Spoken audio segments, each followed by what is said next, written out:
Hello and welcome to this YouTube video for Abrsm Grade 5 Violin. This is C3, Bamboo Stem and Jasmine Flower. Now I would pause the video now and fetch a pencil and rubber because I want to change the part a bit. There's some awkward writing in it and I think we can make it rather easier. I will then play through the piece slowly, just to let you check that you're doing more or less the same as me and keep the fluency going. Try and get from beginning to end without stopping. And then I'll talk about the piece and hope we can find a way to convince the examiner to give you some more marks. That's what we're looking for. And then I'll do a performance of the piece, which will be at a slightly faster tempo. So there's no counting in. I will simply say and begin. And.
Now, I would take your pencils And you'll see that in bar 3 there's SIM dot, that's short for simile, and that means play it in the same way, and it's referring to bars 1 and 2, and that's the crescendo in bar 1 and the decrescendo in bar 2. So I think you should write the following in, it's much easier. In bar 3 write crescendo, in bar 4 write decrescendo. In bar 5 write crescendo, in bar 6 write decrescendo. In bar 7 write crescendo, in bar 8 write decrescendo. Bar 9 write crescendo, bar 10 write decrescendo. Bar 11 write crescendo, bar 12 write decrescendo. Now these are all 2-bar units. Bars 13 and 14 are different. Those are single bar units.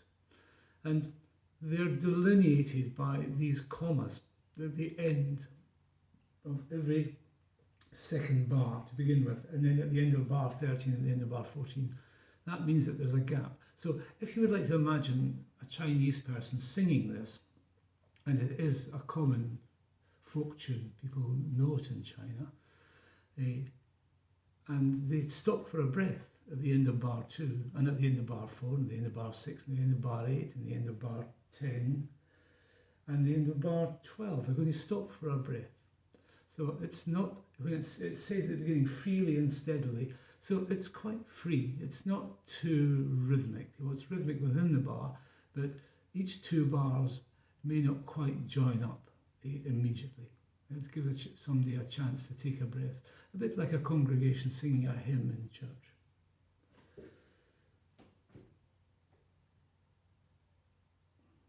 Now, I suggest that you begin the piece in 3rd position. It makes it easier to slide down for the 3rd beat to get to the B. You don't have to jump up and slide down, you're already there. So you can just slide down. And again, in bar number 4, start bar 4 in 3rd position. That's the 1st finger. It makes it easier to slide down.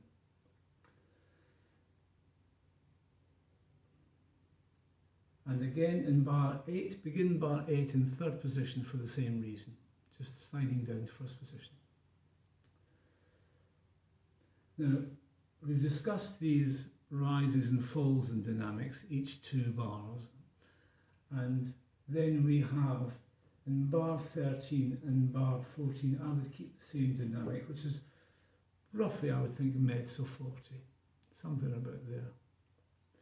And note that in bar 14 we have a pause over the last note. Extend that note a little bit to as long as you think is appropriate.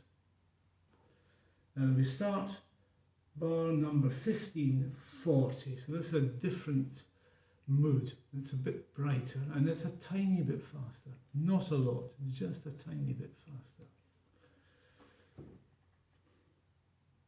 And we have a diminuendo in bar 16, just tail off a little bit, and again you have to breathe. And bar 17, fairly quiet, and then a diminuendo in bar 18, just relax, and then we have to breathe again. But now in bar 19, we have mezzo forte, so again a fresh sort of start. And then relax, so that bar 20 is a piano. Bar 21 we have a crescendo, and then bar 22 the decrescendo, a bit like the pattern at the beginning. Bar 23, fairly loud, quite bright. And then bar 24 we relax towards the end of the bar. Now, I've made some changes to bar 24. I would propose that the 4th note, the B, begins on an up bow. So the bar begins on an up bow, and then the 4th note, the B, is also an up bow. Now this allows you to make a better diminuendo on the 3rd beat of the bar, and just use a small bow for the last 3 notes in the bar.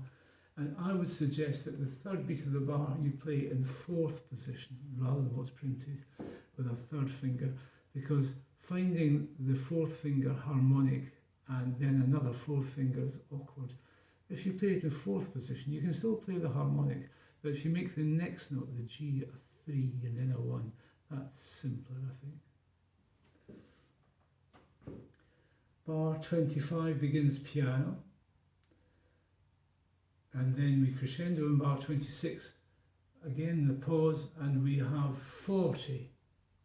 And again, I've changed the bowing. Halfway through the second beat, you have an E and a G slurred. I propose that you do that on an up bow. So that's 2 up bows in the second beat of bar 27. We have 2 up bows, and that allows us then in bar 28 to make a much easier diminuendo, much more effective, I think. Bar 29 is brightly, but don't go too fast here. It's just a nice bright tune. It shouldn't sound hectic or anything like that. Again, the fingering in bar number 31, I would suggest you start on a second finger. It's easier to find just by sliding up to that note when you're practicing. And play the first 5 notes in 5th position and then come down as printed to 3rd position. And the same idea in bar 34. After you've crescendoed in bar 33, go up to a second finger and then slide down again. Again, I think that's just easier than what was in the part. A nice diminuendo in bar 35 and 36. Start bar 37 piano. Score out the mezzo forte in brackets in case it confuses you. Bar 38, we have a crescendo, and the end of bar 37. And bar 40, we have a diminuendo. Now, we have a special bar in bar 41. It's pianissimo. Make this special really, really quiet. Like thinking back into the past when perhaps you were doing something. Bar 43, we have a fresh, energetic start. That's mezzo forte. And we go on roughly the same until we get to 46, where we have diminuendo. And then the ending is fairly quiet. And I would suggest that the third last note should be a second finger rather than a 3rd finger, as is in the part. That'll make it easier to get to the end. Also, be aware that we have a ritardando in that bar, and do the ritardando, the last 4 notes in bar number 48. Slow down on those. Right, here comes a performance. It'll go a little bit more fluently than what I've just played.